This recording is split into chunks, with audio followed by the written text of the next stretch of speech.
그 월급에 잠이 와?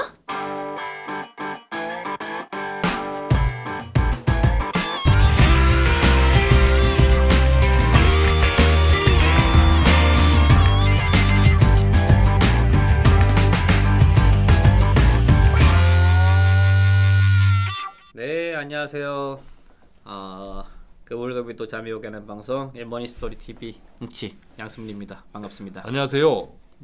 꼰대 김강주입니다. 저희도 이제 뭐 거의 이제 내년 1월달 2015년 1월달이 되면 거의 방송을 한 지 만 1년 정도 되는 것 같습니다. 맞죠? 아, 그래요. 우리가 그때 뭐죠? 성출 기념 파티를 해야겠네. 성출 기념. 우리 청취자분들을 모두 불러서 어디서? 네. 잠실 종합운동장에서. 뭐 잠실 종합운동장 좋죠. 제 회사 바로 옆에 있고. 그죠. 일단 우리는 잠실 종합운동장에서 방송을 할 수는 있습니다. 야구 보면서 할까? 야구 보면서. 그때 야구하면서 막 하는 거예요. 애매한데 막 홈런 치고 할 때 막 소란스러울 때 우리가 애매한 방송을 얼른 해버리고. 그러니까 저희가 이제 그것도 필요할 것 같아요. 지금 이제 방송을 통해서 청취자분들을 뵙고 있고, 그리고 또 저희 홈페이지 통해서 저희 쪽에 많은 질문들이 있으신데, 오프라인으로 저희가 뭐 강의를 한다거나 그런 적은 없었던 것 같아요. 예. 예, 그래서 한번 뭐 기회가 되면 저희 오프라인으로 저희 뭐 청취자분들과 같이 식사라도 함께 할 수 있는 뭐 기회 한번 만드는 것도 좋을 것 같아요. 아, 그것도 좋을 것 네. 같아요. 그런데 늘 듣기만 하시다가 모이라 하면 모일 인간이 좀 있을런지 알 수는 없지. 뭐 서울에 있으신 분들은 오셔도 되죠. 뭐 가까이 계신 분들은. 네. 자, 오늘은 이제 퇴직연금 관련돼서 좀 몇 가지 포인트들 한번 찝어보겠습니다. 예전에 저희가 퇴직금 관련해서 정리를 한번 쫙 해드렸어요, 맞죠? 예, 쫙 해드렸는데. 퇴직연금이 이제 갈수록 중요하죠. 예, 중요하죠. 갈수록. 근데 참 아이러니한 것은 네. 중요하다 하는데도 불구하고 모르는 사람은 여전히 몰라요. 그렇지. 그죠? 그리고 대부분 사람들이 관심이 없다. 음. 퇴직연금이 하고 있는데도 내가 뭐 하는지 모른다. DB형인지 DC형인지 그것조차도 모르고 DC형이면 내가 뭘 어떻게 하고 있는지 아무도 관심이 없다 이거죠. 그래서 이게 네. 왜 그럴까 하고 이제 곰곰 생각을 해보니까 곰곰 생각하니까 공 발바닥이 두 개다 이런 것처럼 곰곰 생각하니까 이게 정부가 너무 드라이브를 해서 그래요. 네. 우리가 뭐든 위에서 맞아. 자꾸 이게 주입식 교육을 하면 그냥 싫거든. 왠지 싫어. 그죠? 왠지 싫어.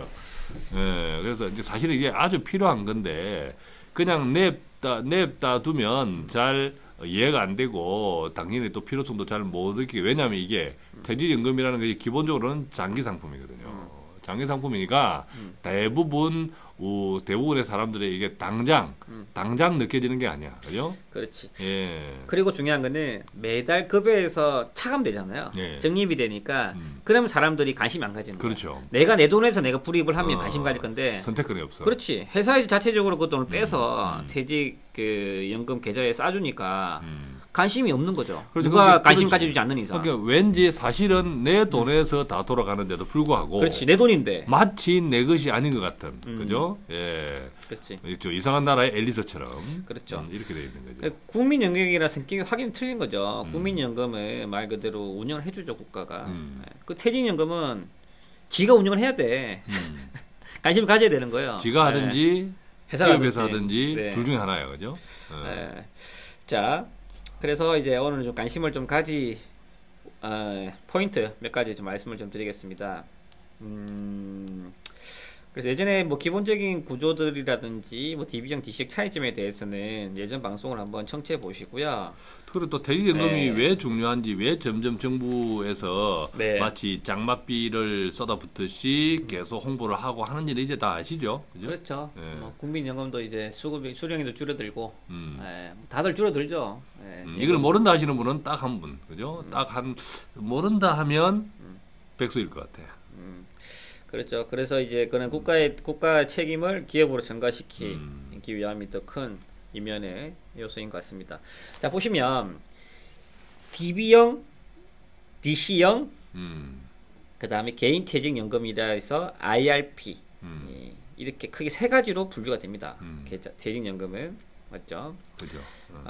그래서 DB형은 회사가 책임을 지는 거고 DC형은 근로자가 책임을 지는 거고요. 말 그대로 또 그리고 IRP도 이제 그 개인이 책임지는 거죠. DB형은 네. 과거에 지금 우리가 익숙했던 퇴직금 제도하고 비슷하다라고 생각하시면 돼요. 그죠? 네, 맞습니다. 예, 퇴직금 제도하고 비슷한데 퇴직금은 회사가 내부 유보를 했고 회사가 가지고 있었고 그 돈을 이렇게 DB형 퇴직급여 퇴직연금 제도에서 DB형이라고 학경급여형 DB형이라고 하는 것은 그 돈을 외부에 적립한다. 그죠? 이런 차이만 있다라고 대략적으로는 이해하면 좋을 것 같아요. 근데 아직까지 우리나라의 대부분 약 3분의 2 이상이 DB형으로 설계가 되어 있어요. 예. 근데 점차 이게 DC형으로 이전이 가속화 되고 있습니다. 올해부터. 왜냐하면 DB형을 회사가 운영을 하는 건데 쉽게 말하면 회사는 그걸 운영을 통해서 기본적으로 수익이 나면 그 부분들 자기들이 가져간다 이거죠. 근데 회사가 DB형을 운영을 했는데 실질로 운영을 해보니까 수익률이 2% 초반에 나오더라 이거지. 예. DB형을 해보니까. 즉 그 말이 뭐냐면 회사가 임금 상승률도 안 되는 그런 수익이 나오는 현상이 벌어지고 있다 이거죠. 실질적으로. 그렇게 하다 보니까 이걸 회사가 운영하니까 회사가 손해인 거야 이게. 알고 보니까. 그렇죠. 회사가 운영하는 입장에서는 회사는 보수적일 수밖에 없죠. 네. 어차피 이제 기존 퇴직금하고 비슷한 급여 구조를 가지고 있기 때문에 회사 입장에서는 이익이 나면 그 이익은 회사 입장에서 기속이 되는 거고, 그죠? 손실이 나면 원래 퇴직금 산정 방식에 따라서 지급해야 될 그 금액만큼은 회사가 물어내야 돼요. 그렇죠. 예, 그러니까 회사가 보수적으로 운영할 수 없고, 그래서 보통 DB형 이렇게 회사가 운영 책임을 지는 학정급여형, 즉 DB형 대부분 보면 은행이나 그죠? 또 보험회사나 이런 것 같아요. 그렇죠. 그러니까 수익이 안 나온다 이거죠. 그래서 이제 DC형이 이제 점차 올해부터는 아마 많이 가소가 될 것 같으시고요. 자, 이걸 아셔야 돼요. 내가 퇴직임금을 하고 있어. 이 돈을 중도인출 되냐 안 되냐. 이게 포인트인 거죠. 자, 여기서 관심을 가질 수밖에 없는 이유가 이 퇴직연금 제도라고 하는 것은 기본적으로는 아주 장기, 경우에 따라서 초장기 상품이죠. 근데 반대로 그것을 이제 되풀이하면 돈이 장기간 동안 상당 기간 동안 묶인다는 거죠. 묶인다는 거죠. 큰 돈이 자꾸 이제 매달 이렇게 쌓이게 되면 그게 큰 돈이 되잖아요. 그죠? 그게 이제 오랜 기간 동안 기간이 길어지면 길어질수록 이제 묶인다는 거죠. 그렇기 때문에 그렇게 큰 돈이 묶여 있을 때도 있는데도 불구하고 우리가 살아갈 때는 또 큰 돈이 필요한 경우도 있다라는 거죠. 네. 그럼 그때 그러면 뭐 해야 할 건가, 그죠? 마누라한테 전화 왔어요, 뭉치. 예, 오늘은 술채 뭉치 말고 빨리 끼 들어와라. 아마 그 소리 같은데. 아이고 웃잖아. 그 소리 같은데 하여간 다시 네. 본론으로 들어와서 그래서 이제 중도 인출이라는 제도, 이렇게 해지하지 말고 또 해지할 수도 없고 중도 인출이라는 제도를 두고 있는데 그걸 또 무조건 이렇게 그치. 중간에 빼내게 하면 또 안 되니까. 그렇지. 어떤 옵션을 중도 인출할 수 있는 이렇게 조건, 그죠? 조건을 정하고 있다라는 거죠. 그게 뭐죠? 네, 그래서 이게 법적으로 이제 정해놨어요. 이제 무턱대고 빼지 말고 어떤 경우냐면 그리고 예전에 이제 중간정산 개념 사라졌어요. 중간정산 개념 사라졌습니다. 법적으로 중간정산이라는 거 사라졌고요. 이제 중도인출이라는 개념 생겼는데 그냥 해주는 게 아니라 일정한 조건. 자, 크게 대표적인 게 질병. 부양가족이 본인이나 배우자 또는 부양가족이 질병이나 부상으로 예를 들어 6개월 이상 요양을 한다. 예, 그럴 경우에 돈을 쓸 수 있는 거죠. 치료비 명목으로. 자, 여기서 요양이라고 하는 것은 꼭 입원해 있어야 된다는 것만 뜻하는 것이 아닙니다. 그죠? 치료 목적으로 계속 회사를 쉬어야 되는 경우. 그죠? 그렇죠. 예, 이런 경우를 뜻하죠. 그리고 많은 분들이 관심 가져야 될 게 뭐냐면 무주택자들이 주택을 살 때 본인 명의로 집을 살 때. 이때 중도인출이 가능합니다. 음. 많은 부분들이 이 부분을 몰라요. 맞죠? 즉 물론 그걸 나중에 그 운영을 해서 큰 수익으로 받을 수도 있겠지만 실질적으로는 은행 대출 이자로 꾸준한 수익을 내기 생각보다 쉽지 않습니다. 근데 대부분 이제 무주택자를 집을 살 때는 대부분 대출을 안고 가시는 거죠. 그럴 경우에는 본인 돈도 여유가 많지 않으시다면 이 퇴직연금에서 중도 인출이 가능하기 때문에 이 제도를 활용하는 게 아주 좋은 팁이 될 수 있다 이거죠. 그죠. 네. 근데 가능하면 손 안 대는 게 좋아. 이게 장기 상품들은 진짜 가능하면 손을 안 대는 것이 가능하면 그죠? 안 되는 것이 우리가 마치 그 나무가 자라든 나무가 자라든 무럭무럭 자라게 해주는 게 좋은데 이제 이렇게 중도인처럼 불가피할 때 불가피할 때 이런 제도가 있다라고 하는 거죠, 그죠? 그리고 여기서 이제 주의하실 분은 무주택자라는 거는 직전 1년 동안 무주택이 돼야 되는 겁니다. 내가 집에 있는데 집을 팔아버렸어. 팔고 다시 또 집을 살 거야. 그러면 이게 무주택자가 집을 사는 건데 이게 해당이 되냐? 안 되죠. 그러니까 1년 동안은 무주택 조건을 갖추셔야 된다는 거. 그래서 이렇게 꼰대 말도 일리가 있고요. 제 생각은 그래요. 예를 들면 1억에 대한 돈이 지금의 현재의 가치와 미래의 가치를 본다면 당연히 먼저 받을 수 있으면 받는 게 유리할 수도 있거든요. 그래서 뭐 어차피 그게 또 대출 받을 부분이라면 그래서 그런 부분을 잘 따져서 저는 무주택자들이 받는 거에 대해서는 저는 찬성을 하는 입장입니다. 잘 활용하면 괜찮을 것 같아요. 예, 그리고 우리가 이제 우리가 중간정산 같은 경우는 옛날에 이제 퇴직금 제도하고 관련돼 있던 거죠, 그죠? 그렇죠. 중간정산 그리고 또 요즘 이제 갈수록 이제 평균 수명이 길어지고 그러다 보니까 이제 임금 피크제 같은 이런 그렇죠. 것도 회사들마다 많이 도입을 하는 임금 피크제는 뭡니까? 기존에 받던 급여보다 상당 부분 감액해서 받는 대신에 일을 더 오랫동안 할 수 있는 거죠, 그죠? 그렇죠. 예. 좋은 거 포인트 짚어주셨는데요. 이 임금 피크제 적용자에 대해서는 또 중간정산이 가능합니다. 반드시 해야 되는 거죠. 그렇죠. 중간정산이 안 됐는데 유일하게 이 임금 피크제. 왜냐하면 임금평이 우리가 퇴직금을 산정할 때는 퇴직 시점에서 그죠? 퇴직 시점에서 한 퇴직일 이전 3개월간의 평균 급여로 평균 임금으로 그 근속 기간에 따른 전체 퇴직금을 계산하는데 임금 피크제가 돼버리고 나중에 퇴직하게 되면 급여가 상당히 낮을 수밖에 없죠. 불리하기 때문에 그때까지 퇴직금을 먼저 중간 정산을 하고 그렇죠. 하고 하는 것이 당연히 맞죠, 그죠? 그리고 그런 분들은 적용을 하도록 맞습니다. 그리고 그런 분들은 DB형보다는 DC형이 유리하시겠죠. DB형보다는 DC형이. 그래서 임금 피크제 적용자들은 중간정산 하시고 DC형으로 가입하시는 게 유리하시다. 우리가 아까 퇴직연금 제도에서 크게 이제 확정급여형 DB형, 또 확정기여형 DC형, 또 개인형 퇴직계좌 IRP 이렇게 이야기를 했는데 하여간 회사에서 운영하는 퇴직급여 DB형을 제외하고 나면 전부 다른 제도, 그죠? 그 속에 있는 DC형이라든지 IRP 이런 것들에 대한 운용 책임, 그 투자의 결과 책임은 모두 개인한테 있다는 거. 그렇죠. 예, 그게 중요하다. 그렇죠. 일단 책임도 있지만 여러 가지 혜택들이 있는데요. 대표적인 게 이제 이번에 2014년 세법이 개정되면서 세금적인 혜택을 주고 있습니다. 세액공제 확대. 그렇죠. 즉 DB형은 추가 납입이 안 되는데 DC형이랑 IRP 계좌는 추가 납입이 가능합니다. 자, 그러면 이 추가 불입을 해서 DC형 같은 경우는 연간 400만 원까지 이제 세액 공제가 가능합니다. 맞죠? 근데 별도로 추가된 게 뭐냐면 별도로 퇴직연금 300만 원을 추가로 공제하는 게 새로 세법이 개정이 되었습니다. 올해까지 400만 원까지 세액 공제가 가능하고 이 400만 원이라는 거는 연금저축 합쳐서 연금저축 합쳐서 그렇죠. 연금저축이라는 건 또 아시죠? 우리 네. 청취자분들 연금저축 개인이 가입하는 연금저축이 주로 이제 연금저축 보험도 많이 가입하셨을 거고 그렇지. 또 증권회사 연금저축 펀드도 많이 가입하셨을 그렇지. 거고 또 뭐 거의 가입하지 않습니다만 연금저축 신탁이라 해가지고 은행에서 하는 게 있는데 그것들은 뭐 거의 현실적으로 잘 가입하지 않는데 어쨌든 그런 것들을 다 합산해서 연간 합산해서 퇴직연금하고 합산해서 연 400만 원까지 세액 공제가 올해까지 가능한데 내년에는 거기에서 추가적으로 퇴직연금 부분에 대해서 300만 원까지 추가로 공제받을 수 있다라는 거죠. 그렇죠. 이걸 잘 해석해 보면요.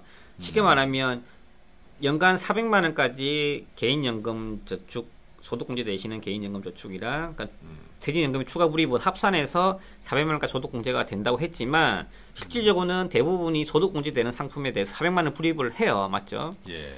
딱 한도에 맞춰서 불입하기 때문에 추가로 내가 퇴직연금에 불입을 한들 혜택을 못 받았다 이거죠. 근데 중요한 거는 그 별도로 이제 추가로 300만 원이 가능하게 된 거죠. 그러면 합산 700만 원까지 소득 공제가 된다. 이거 큰 거예요. 굉장한 포인트인 거죠. 그것도 세액 공제, 그죠? 그렇죠. 세액 공제 그거죠. 그래서 굉장히 큰 포인트입니다. 세액 공제는 아시죠? 우리가 세액 공제는 최종적으로 이것 빼고 저것 빼고 연발 정산할 때 이것 저것 빼고 저것 빼고 세금이 나왔어요. 그 세금 자체를 공제해 주는 거죠. 그래서 세액공제 굉장히 큰 겁니다. 이거. 그래서 되도록이시면 내년부터는 여기다가 추가 불입을 통해서 운영하시면 훨씬 더 효과적으로 관리가 그 운영이 되지 않을까 그렇죠. 이렇게 판단이 됩니다. 될 거죠. 대신에 이제 주의할 점이 있어요. 주의할 점이 있는데 그래 소득공제는 주지만 알다시피 소득공제되는 상품들이 단점이 뭐냐면 결국은 나중에 다시 뗍니다. 즉 55세 이후에 연금을 수령할 때 연금 소득세라는 걸 뗍니다. 그것도 일종의 소득이니까. 그렇죠. 소득세처럼 단지 그렇죠. 연금 소득세라고 이제 떼는 거죠. 그리고 이제 퇴직연금이라든지 개인연금을 합산해가지고 연간 1,200만 원이 초과되시면 또 종합과세 대상이 됩니다. 참 머리 아프죠. 문제는 불입하라고 했다가 또 세금 또 고려해야 되고 머리가 아파요. 자, 그러니까 내가 금융소득이 많으신 분들은 불입을 안 하시는 게 유리할 수는 있고요. 그렇죠. 근데 우리가 그렇지. 그 개인 퇴직연금도 마찬가지고 또 개인연금 우리가 소득공제가 되는 개인연금 상품들 이런 상품들이 소득이 많고 또 좀 부자들은 부자 근로자들 이런 분들은 많이 가입할 수 있지 않나요, 그죠? 많이 가입할 수 있으면 나중에 마찬가지로 많이 연금을 지급받을 수 있죠. 이런 분들에 대해서는 또 마땅히 세금을 좀 떼는 것이 맞겠죠, 그죠? 근데 그런데 그렇지 않은 분들까지도 자칫 세금을 떼이는, 그죠? 세금을 떼이는 그런 또 우려를 범하지 말기를 바란다는 거죠. 자, 그래서 이거를 무조건 불입해야 되냐 안 해야 되냐 그거는 개인 재무 상태에 따라 다 틀릴 것 같아요. 금융자산 규모에 따라서 소득공제 받으시는 걸 더 유리할 수도 있으신 분들이 있으신 반면에 아니면 그걸 좀 포기하더라도 쉽게 말하면 비과세 혜택을 받으시는 분들이 유리할 수도 있는 거죠. 예. 자, 그래서 이제 세제 적격연금, 소득공제 되시는 상품들, 그 다음에 소득공제는 되지 않지만 비과세가 되는 세제 비적격 이에 대한 교묘한 조합이 필요하다 이거죠. 그렇지. 네. 그러니까 무턱대고 이걸 하셔야 돼요. 이런 건 없어요. 다 개인 재무 상태에 따라 그 어떤 게 우선순위를 두어야 되는지는 다 달라지기 때문에 그거에 대한 판단이 필요할 것 같습니다. 상품이 다양하죠. 우리가 연금에 대해서도 아직 퇴직연금, 개인연금, 또 개인연금도 네. 은행, 증권, 보험 또 그것들 속에서도 당장에 보험료를 내고 있을 때 어떤 연말정산의 혜택을 받는 것이 있는 반면에 네. 당장에는 연말정산 혜택은 없지만 나중에 비과세 되는 거라든지 이런 것들이 잘 좀 상품들이 많기 때문에 전체적인 조합에 통한 결과가 내한테 좀 이득이 될 수 있도록 이렇게 이제 포트폴리오를 짜는 게 좋겠다라는 거죠. 맞습니다. 그래서 아마 내년부터는 뭐 DCM 관련돼서 아마 좀 상품들도 좀 많이 다양화될 거고 금융회사들도 아마 좀 마케팅을 좀 더 강화하지 않을까 이렇게 생각이 됩니다. 그렇죠. 오늘 우리가 이 방송을 준비하면서 자료화면을 가져온 것의 제목이 퇴직연금 잘 모르는 사람 그러니까 손을 반짝 들었는데 이 방송 이후에 그렇죠. 퇴직연금 잘 모르는 사람 손 하면 반짝 드는 사람들이 많이 줄어들었다면 오늘 방송은 우리가 성공한 거죠. 혹시라도 잘 모르는 사람 저희 손만 들면 잘 모르지 않습니까? 그래서 궁금한 점이 있으시다면 퇴직연금 관련돼서 저희 머니스토리.tv 잘 모르는 사람은 글 좀 남겨주시면 저희가 추가적인 답변 들을 수 있도록 하겠습니다. 머니스토리.tv예요. 머니스토리 채널이 엄청 많이 있어요. 유사한 채널이 많으니까. 자, 잘 모르는 사람이 저희 사이트에서 잘 모르는 사람 글을 남겨주시면 저희 머니스토리는 또 글로서 보답하겠습니다. 네, 수고 많으셨습니다. 수고했습니다. 감사합니다.